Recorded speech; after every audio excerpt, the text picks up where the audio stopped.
Endi bayqab o'tiringizlar. O'tirgan yerlaringizda 373 bab Qilmislik kodeks. Qozog'iston Respublikasining Tungush Prezidenti elbasining ko'pchilik oldida xo'rlov. Uni siz istemaysizmi? Ko'pchilik oldida xo'rlay olmaysizmi? Немесе оның абыройымен қатар-қатар өзгеге қосылушылық. Мынау уже раз это Назарбаев бұндай істемеді десең, мынаған квалификациясы беру мүмкін. Бірақ біздер білуіміз керек. Президент өзі екеу. Институт президент бар. Жоқ, Тоқаев пен Назарбаев айтқан жоқпын. Жалпы президент деген сөз өзі екеу. Институт президент бар. Және адам президент. Сен оны адам ретінде қатар-қатаріне тиіспеуің керек. Бірақ істеген әрекеттеріне қылықтарына жасайтын болсаң, ол үшін президентство. Президент деген сөз шошып кетеді. Кез келген жерге нұрды пиғат етеді.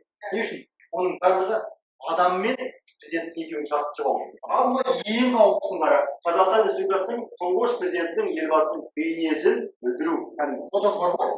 Фотосына мүйіз салып қоятын болсаң, бітті.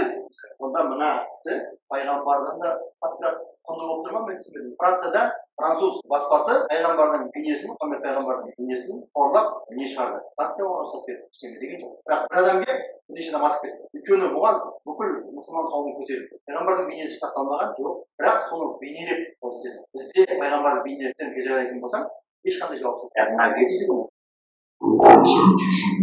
Байжасыновты бейнесін, Әлихан Бөкейхановтың бейнесін, Мұстафа Шоқайдың бейнесін бейнелеп неше түрлі жарнасақ істейтін болса, ешқандай жауап жоқ.